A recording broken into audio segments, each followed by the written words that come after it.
Assalamu alaikum wa rahmatullahi wa barakatuh. Welcome back to another edition of the Papa D's Cooking Show. We're at the train in Fordsburg Square, and if you have the time when you're in Fordsburg, pop in here. Today I'm going to prepare something for you. It's also a one portion meal. You can obviously, you'll cook it on a bigger scale if you want, but it's a Mughlai style kebab dish. Now we call it kebabs. In India and Pakistan, they call them koftas. Now for that, I'm going to be using some mince which I've prepared already. But in that, I'm going to be using saffron in this dish. In order to give my saffron the time to infuse, I'm just going to prepare that first and leave it here, and then you can actually see the colors coming through. I've got some boiling water here which I'm adding into this little bowl. I'm not going to be using too much water. I'm not going to be using too much water in this dish, so I'm not using too much here. Saffron, you don't need too much. You know this is more expensive than gold. Always get a good quality one. The Spanish saffron is known to be the best. You can already see the color coming through, and amazingly, the aroma from the saffron. But I'm going to use the saffron very close to the end of my dish because I don't want it to burn up in the cooking process. So I've got my saffron ready and I'm going to leave it aside. So I'm going to get my onion prepared. Some of it I need for the kebabs and some I need for the curry. So before we get too far with that, let me get my stove going. I'm going to put it on very low heat, because you'll notice I'm also using butter here. So this is a very rich dish. You know, all the Mughlai dishes are very rich in their texture, in their taste. So I'm going to use the butter and the oil together. I'm putting it on very low heat and keep that ready. And I'm going to prepare my onion firstly. I'm trying to slice this quite thinly so it'll cook quickly.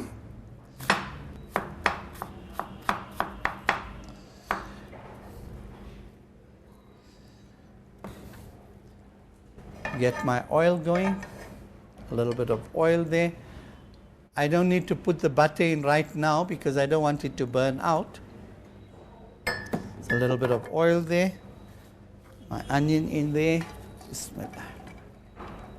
I don't want to cook it on very high heat because then they'll brown too much. So I'm keeping it light. Into that, I'll add a pinch of the whole jeera, just one clove and a piece of cinnamon there. I'm not putting the ilachi in now. Normally if I was using whole ilachi or cardamom, I would have put it in now.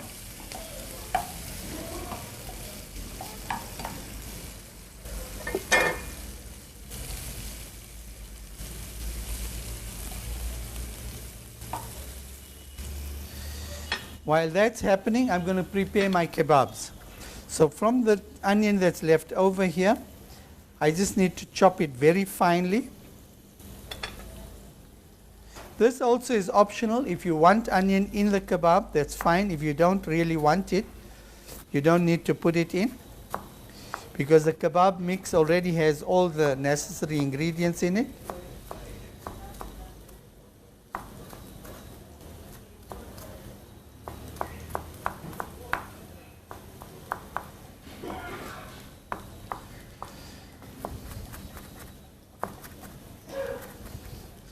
I'm just going to chop them up quite finely because you must remember they are inside the kebabs and obviously they're not going to be exposed to the direct heat.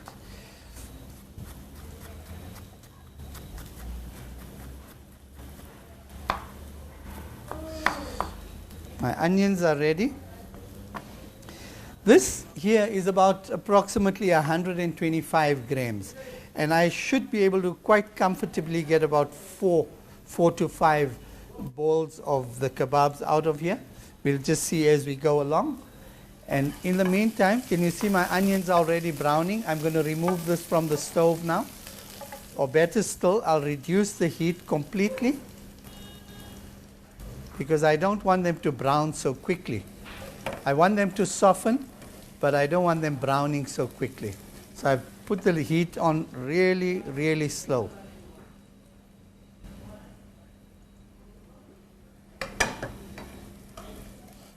You're getting the aromas now of the cinnamon and of course the jeera that's toasting. You can see it's roasting to a nice golden brown there.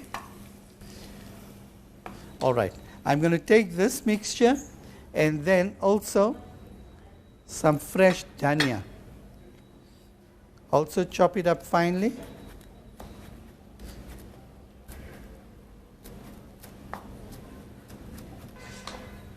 I'm taking my mince and adding the onion and the dhania into it. I'm going to fold it over.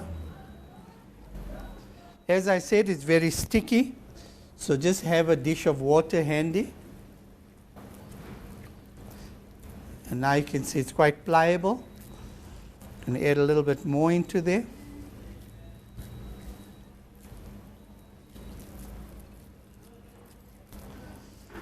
Fine, that's done. And now I'm going to make them into 4 or 5 little balls. You can decide on how big. But you see the nice thing here is the texture is perfect. You don't have to worry about it breaking up. So here we have it. I've made about 5 balls out of the 120 grams. Just going to wet my hands slightly. And there we go. Now you must remember the juices from the kebabs, the fat and the juices of the meat itself will actually complement the gravy quite nicely. My onions are just perfect. You've noticed the jeera is nicely browned as well. The onions have turned to a nice golden brown as well. I'm not too concerned about the kebabs cooking because as the other ingredients come in, they'll cook through fully. But for now, I just want to have them slightly braised on the outside. I'm going to increase my heat a bit.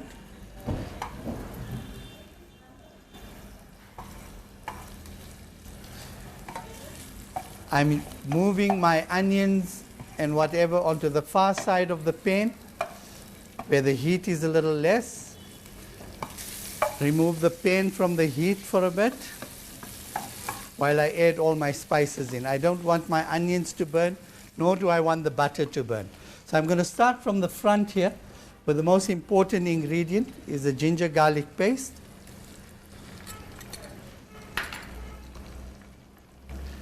The fine jeera.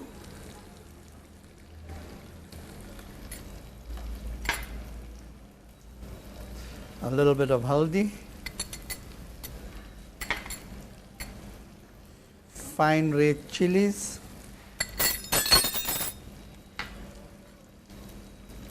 salt to taste, and of course my one chili here, which I need to. You could actually have put that chili in much earlier with the onions.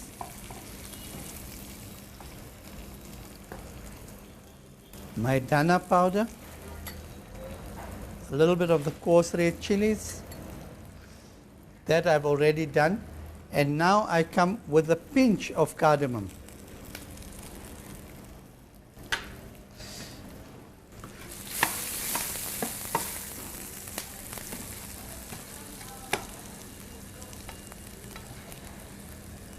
Fine, that's done.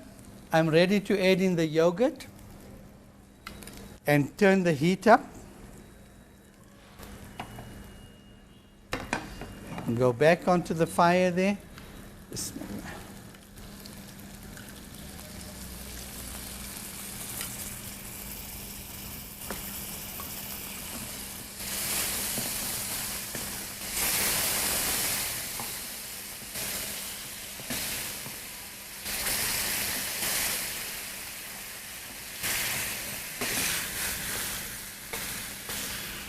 Still, I don't need that much heat. because the yogurt also cooks very quickly. I don't want to overcook it. But for any reason, if you should find that your yogurt is separating, you can add a little bit of water.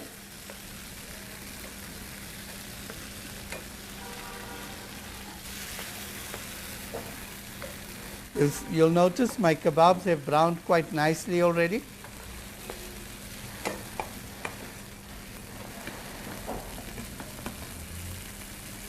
And now I'm going to add in my saffron.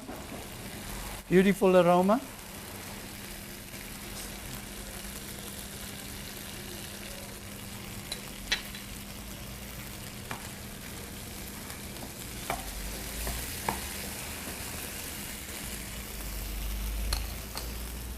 Just want a little bit more yogurt there.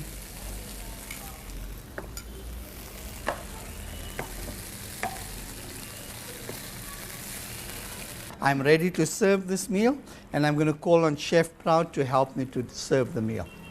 So there we have it, folks. Our kofta curry in yogurt sauce. Nice, rich dish, and yet very easy to cook. And especially if you have the ready mince, then you know you can prepare this dish in about 10 to 15 minutes at home. And with that, we'll end off today's segment. And until we see you again, Assalamu alaikum wa rahmatullahi wa barakatuh.